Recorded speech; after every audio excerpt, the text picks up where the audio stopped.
Ever stare at a complex machine and just wonder what makes it tick? What are its hidden strengths and its built-in limits? Yeah, absolutely. And if that machine happens to be a helicopter, that incredible feat of engineering that just seems to defy gravity, then you've definitely landed in the right place today. Exactly. Because in this deep dive, we're peeling back the layers of the Helicopter Flying Handbook.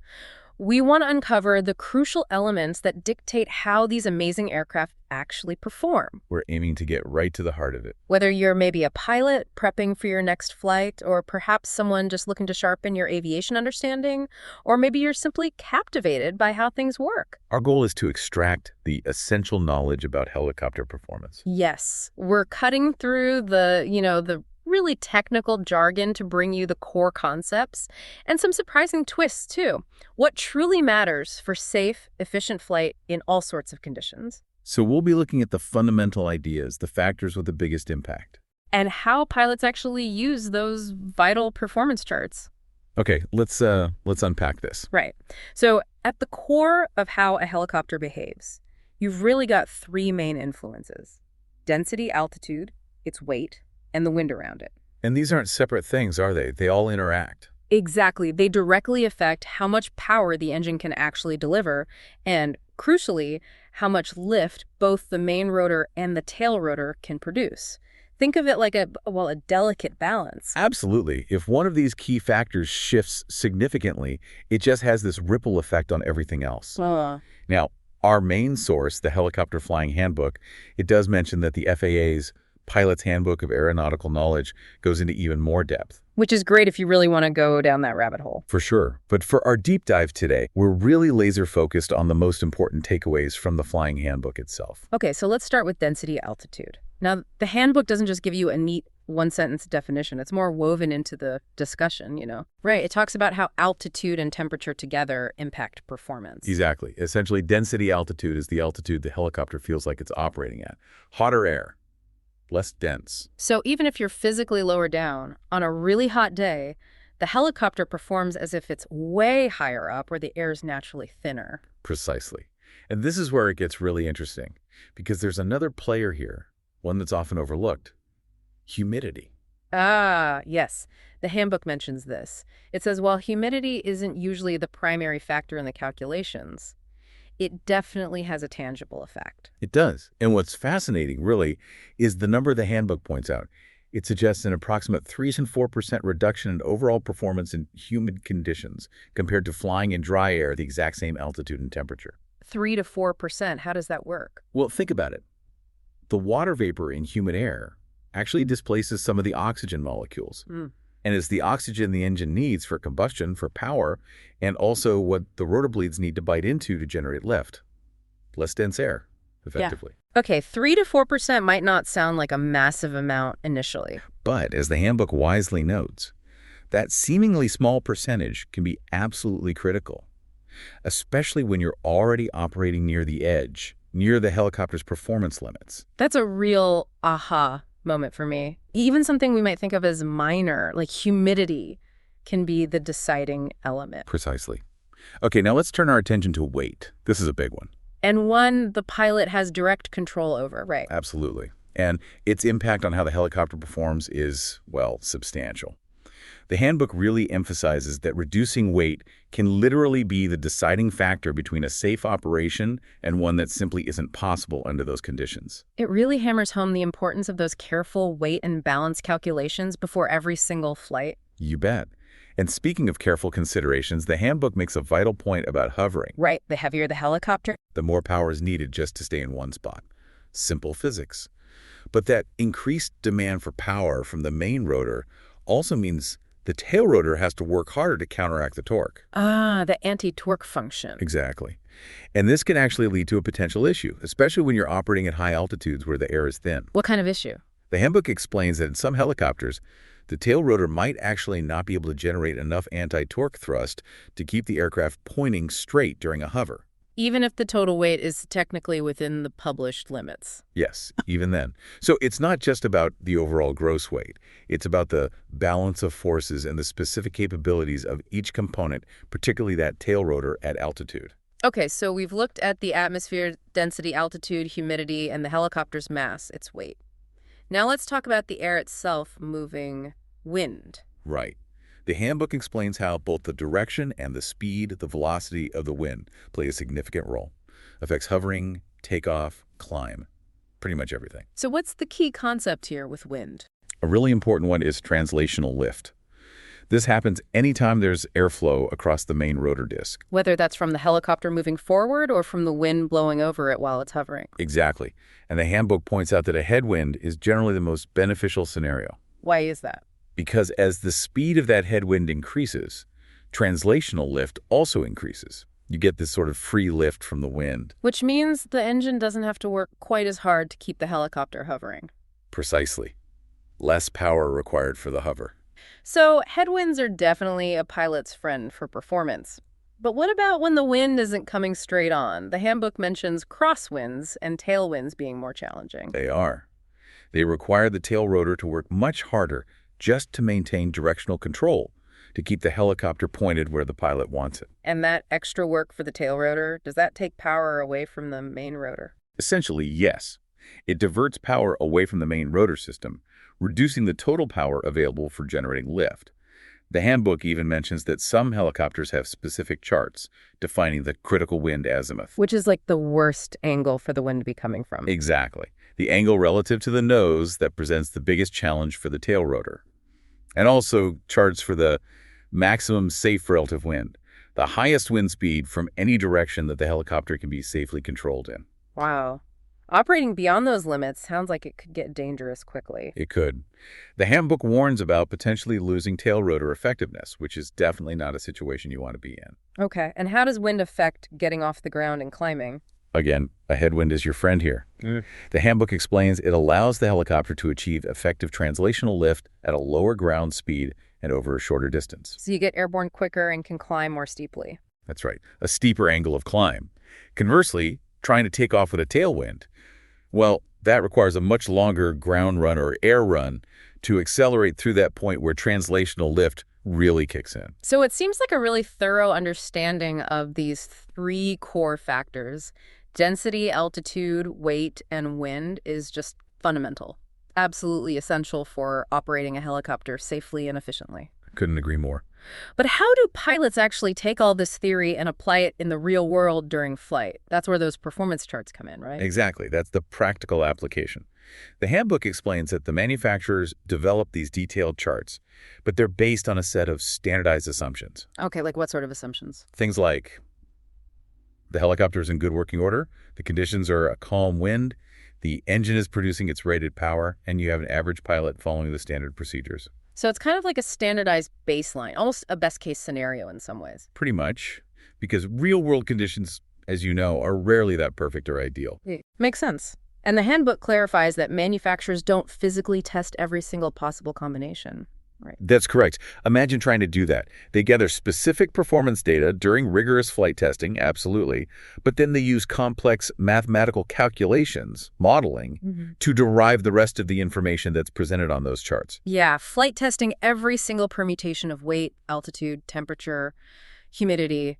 It would be a massive, probably impossible undertaking. Absolutely. Now, one of the really crucial safety tools mentioned in the handbook is the height velocity diagram, or the HV diagram. This sounds vital. It is. It really is. The HV diagram, like the example they show in Figure 7.1, is pretty much indispensable for pilots. It visually maps out the combinations of airspeed and height above the ground, from which a pilot should be able to execute a successful emergency landing if the engine fails completely. That's auto-rotation, right? That's auto-rotation. Yeah. And the key thing is the shaded areas on this diagram. Those are the zones pilots absolutely must try to avoid during normal operations. Okay, so these shaded areas are the avoid zones. Why are those specific combinations of height and speed considered so risky? Well, take the shaded region on the left side of the diagram. That typically shows situations where the helicopter just doesn't have enough forward airspeed. If the engine quits there, you can't establish a stable auto-rotative descent quickly enough to avoid a, well, potentially catastrophic impact. You basically run out of time to get stabilized. Exactly. And the shaded area in the lower right, that's dangerous because you have this combination of very low altitude and very low airspeed. It leaves the pilot with critically reduced reaction time for anything unexpected. Not much room for error there. Very little. Interestingly, though, the handbook notes that multi-engine helicopters, the ones that can hover and fly on just one engine, might not even have that lower right shaded area. Because the second engine provides that safety backup. That makes sense. It does. Now, the handbook gives a good example of a hover taxi being within a safe operational zone on that diagram. Why is that considered safe? Okay, so during a hover taxi, you're very low to the ground, maybe just a few feet, and moving at a very low airspeed. In that specific scenario, if the engine were to fail suddenly, What happens?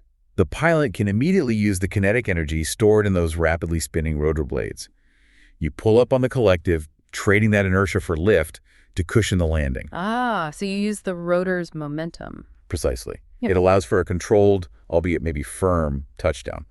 Even if the pilot's reaction isn't absolutely perfect, being that low drastically increases the chances of a survivable outcome. Okay, that gives a clear picture.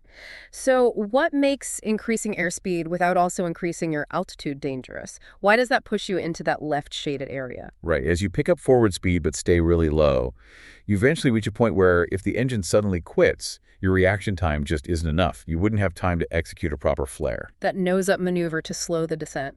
Exactly. You wouldn't have time to do that effectively before hitting the ground, potentially at a high, unsurvivable speed. The handbook also mentions that flight controls can be less responsive at very low speeds and altitudes. Gaining even a little bit of height buys you crucial reaction time. Okay. And conversely, what about gaining altitude without gaining enough airspeed? Why does that put you in that lower right danger zone? Well, as you increase height without enough airspeed, you get above an altitude where an uncushioned landing, if the engine fails, would likely be unsurvivable.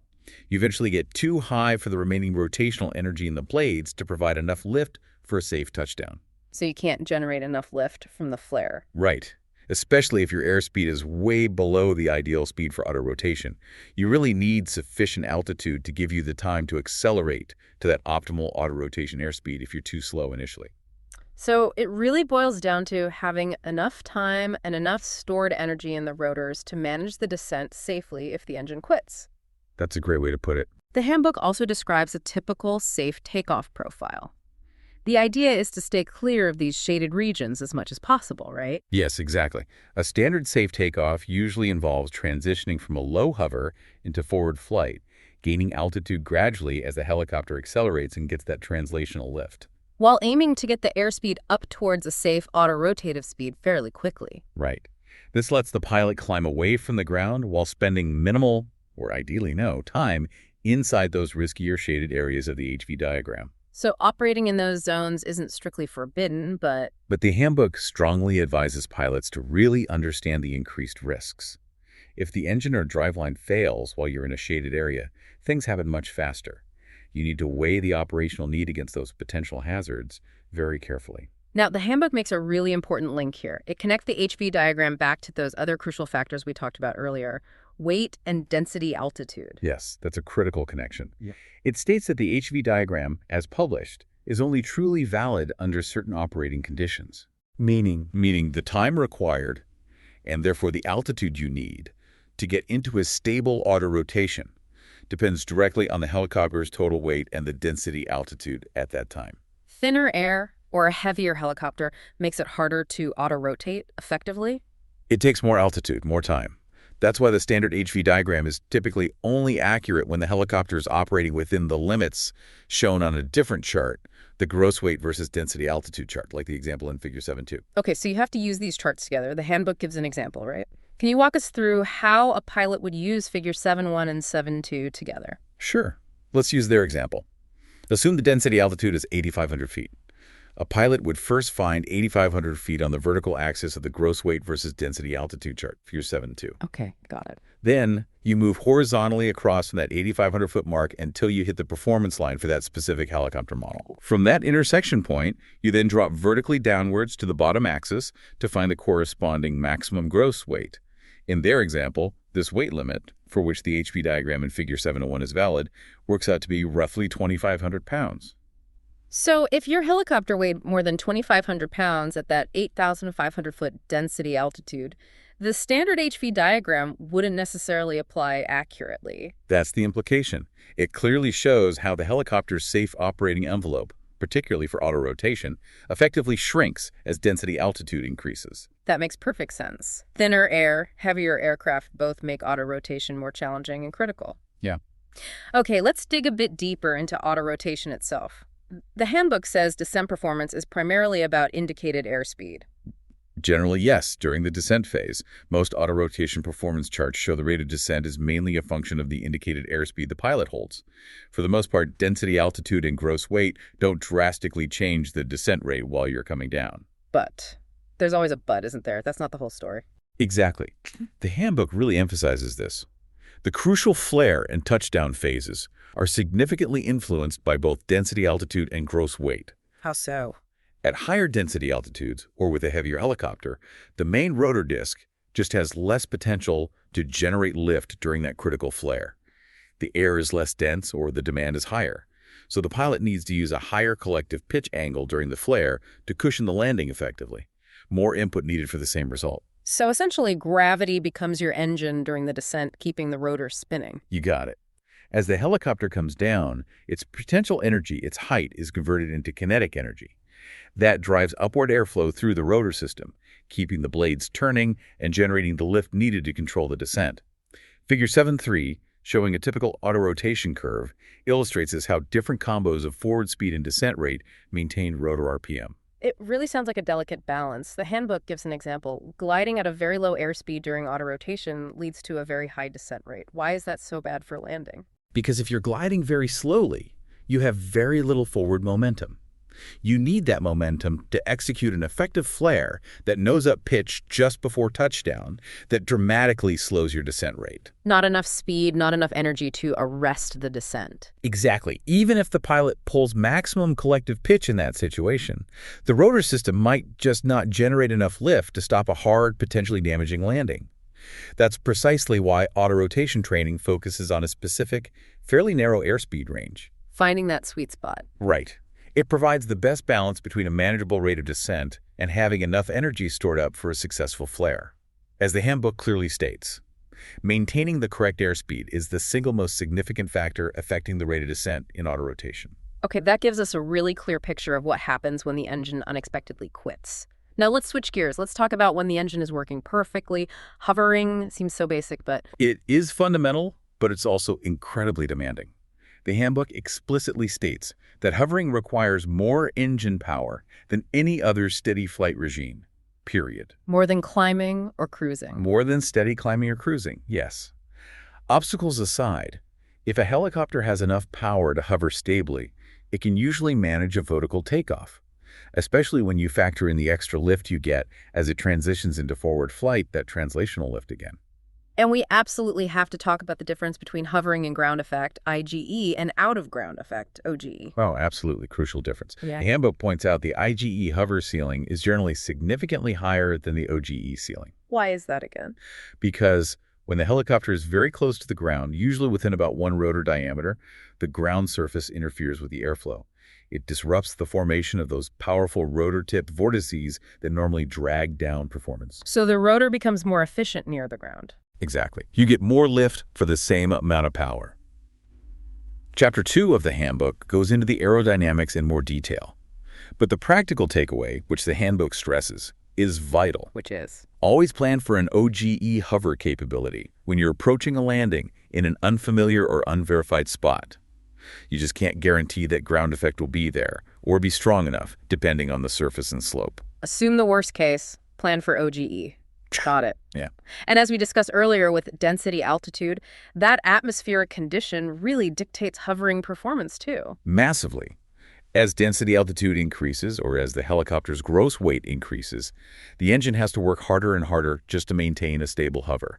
Eventually, you'll hit a point where the power required equals the maximum power the engine can produce. Exactly. That defines the hovering ceiling for those specific conditions, that weight, that density altitude.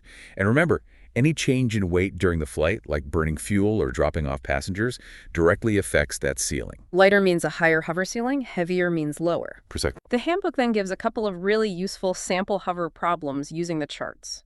Let's look at sample hover problem 1 first. That's an IgE hover. Okay.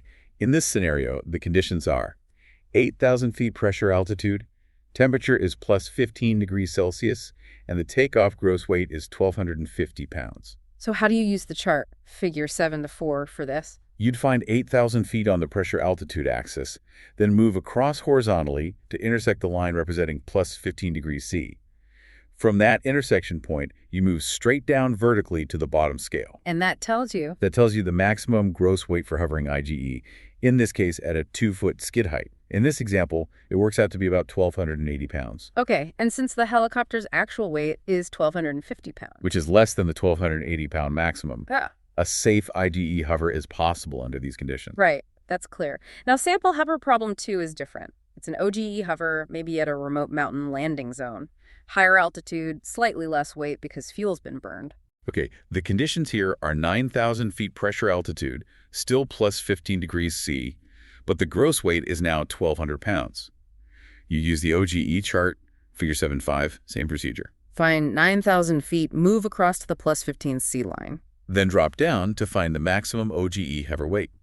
In this case, the chart shows it's approximately 1,130 pounds. Uh-oh. The helicopter actually weighs 1,200 pounds. Exactly. Since the actual weight exceeds the maximum OGE hover weight calculated from the chart, an OGE hover would not be possible at this location under these conditions. So what's the solution? You'd need to reduce the helicopter's weight by about 70 pounds, maybe offload some cargo, or burn off more fuel if possible before attempting an OGE hover there. These two examples really drive home that critical point. Hover performance isn't fixed. It changes constantly with density, altitude, and weight. Absolutely. What works at your departure point might not work at your destination if the conditions are different. Which is why the handbook emphasizes doing those pre-landing power checks, right? Essential for safety. You need to know before you commit to the landing whether you actually have enough power available to hover at that specific spot. It's a crucial risk mitigation step. Definitely. Now, there's also sample hover problem 3, which looks at it slightly differently, calculating the torque required. Right. Using figure 7.6. The conditions here are 9,500 feet pressure altitude, 0 degrees Celsius, 4,250 pounds gross weight, and the pilot wants to maintain a 5-foot skid height. How does that work on the chart? It looks a bit more complex. It involves a few more steps.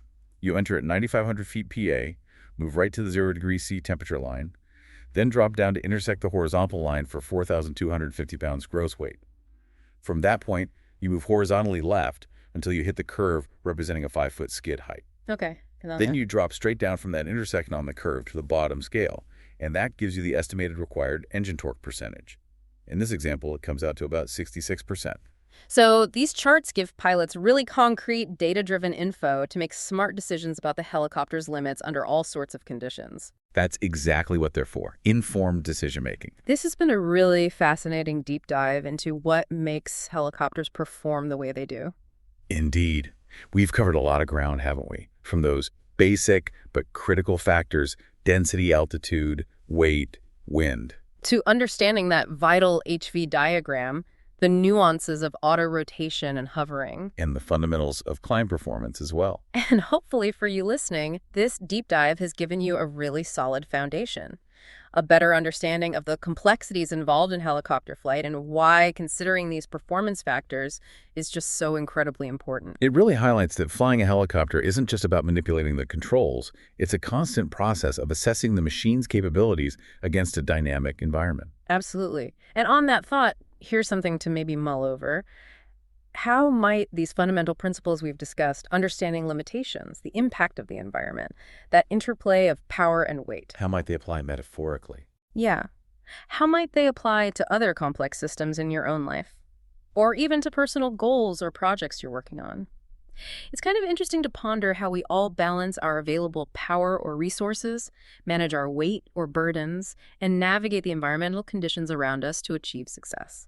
Whether you're at the controls of a sophisticated flying machine or just navigating everyday life. Exactly. Something to think about.